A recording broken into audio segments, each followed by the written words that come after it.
Hello everyone, welcome back you all in my channel Ramakrishna Math Zone. Today I'll discuss about this GATE 2026 question number 28, and this question from obviously from linear algebra. Okay, question क्या दिया है? Question दिया है T R3 से R3 तक एक linear transformation है which reflects every vectors in R3 through 2D subspace of okay. यहाँ पे और एक इंफॉर्मेशन दिया है P जो है वो क्या है 3x3 मैट्रिक्स है। रिप्रेजेंटेशन ऑफ T मतलब matrix representation of T using the basis this standard basis of R3 right. Then value of this trace and determinant का कुछ कॉम्बिनेशन का वैल्यू के बारे में पूछा गया है। अच्छा, अभी एक चीज ऑब्जर्व करो, T क्या है? T क्या करते हैं? T रिफ्लेक्ट करता है every vector of R3 through a two dimensional subspace right, through a two dimensional subspace. इसका मतलब क्या?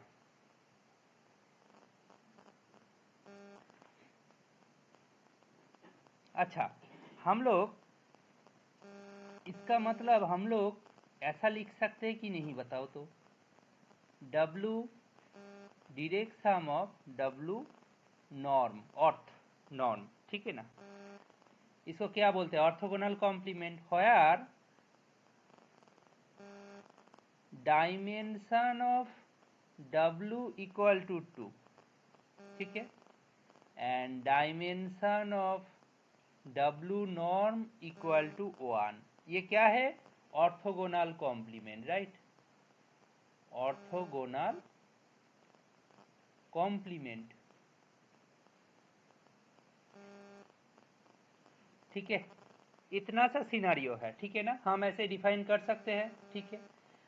हम लोग R3 को तो ऑलवेज लिख सकते हैं ना। अभी R3 को टू सबस्पेस का कॉम्बिनेशन में ऐसे लिख सकते हैं डायरेक्ट सम वाइज, ठीक है ना? ये डायरेक्ट सम का नोटेशन है, डायरेक्ट सम का डेफिनेशन एंड डायरेक्ट सम का नोटेशन जो है एंड इसका डेफिनेशन जो है वो आप जानते हो राइट। आप गेट का प्रिपरेशन कर रहे हो तो यू नो राइट।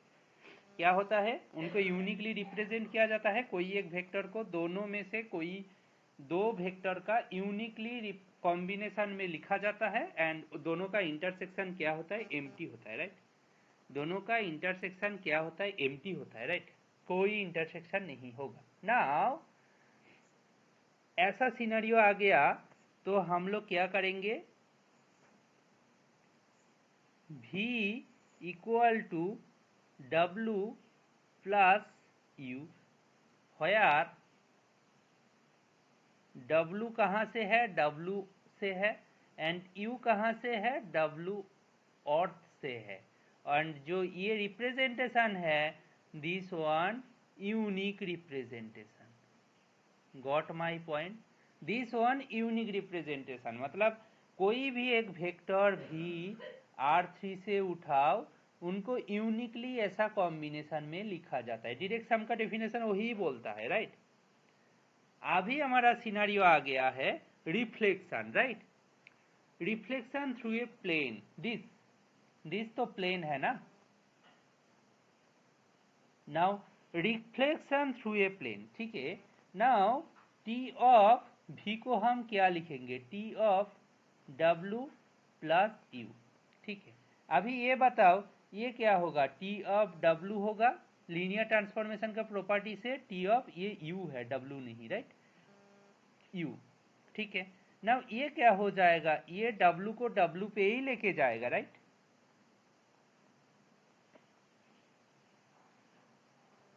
रिफ्लेक्शन हो रहा है ना, रिफ्लेक्शन, रिफ्लेक्शन इसका मतलब क्या? पार्ट जो पार्ट इनसाइड में है, inside the plane stay same right, जैसा था ऐसा ही रहेगा, stay same, and perpendicular part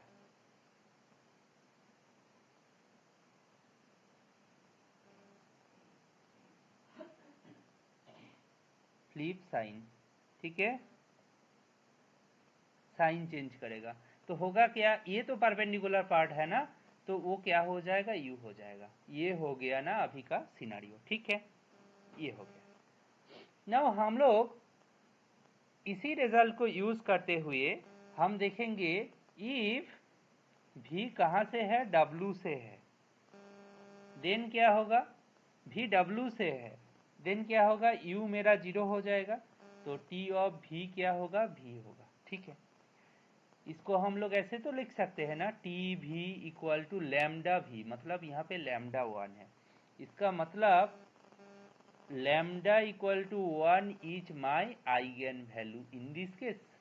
in this case मेरा 1 आइगन वैल्यू होगा जब वो W से आ रहा है।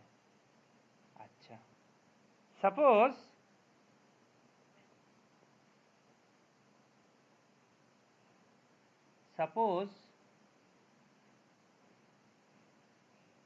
भी कहाँ से आ रहा है, W नॉर्म से आ रहा है। इसका मतलब क्या हो जाएगा, इसका मतलब जो W पार्ट था वो 0 हो जाएगा, स्मॉल w जो W से आते हैं। तो इसका मतलब T ऑफ V क्या हो जाएगा, माइनस भी हो जाएगा, उसको माइनस भी, उसको लिखेंगे कैसे, -1 इंटू वी लिख सकते हैं। यहाँ से क्या मिलेगा भाई, लैम्डा इक्वल टू -1 मेरा क्या है, आइगन वैल्यू है, ठीक है। अभी दो सिनारियो बन रहा है। अभी ये बताओ, since dimension of W equal to 2, that implies इनका जो P है, P जो मैट्रिक्स है 3x3 मैट्रिक्स है, इनका आइगन वैल्यू होगा 1,1, क्योंकि W का डायमेंशन 2 है तो दो आइगन वैल्यू 1,1 होगा। एंड क्योंकि W से जो आते हैं उनका आइगन वैल्यू क्या हो जाता है, वो होता है 1 होता है, ठीक है। डायमेंशन ऑफ W नॉर्म, इनका डायमेंशन क्या है, 1 है। इसका मतलब P जो है 3x3 मैट्रिक्स, उनके लिए आइगन वैल्यू क्या मिलेगा, एक ही मिलेगा जो -1 होगा। अभी मेरा जो 3x3 मैट्रिक्स P है, इनका कितना आइगन वैल्यूज मिलेंगे, 3 आइगन वैल्यूज। कौन कौन होंगे वो, 1 1 -1। अच्छा, अभी ट्रेस ऑफ P कैलकुलेट कर सकते हैं कि नहीं, अभी सब कुछ कैलकुलेट हो गया। ट्रेस P क्या होता है, सम ऑफ आइगन वैल्यूज, इसका मतलब 1 + 1 + -1 दैट इज इक्वल टू 1 होगा, ठीक है। अच्छा, डेट की क्या क्या है फॉर्मूला, डेट ऑफ P क्या होता है, प्रोडक्ट ऑफ आइगन वैल्यूज होता है ना।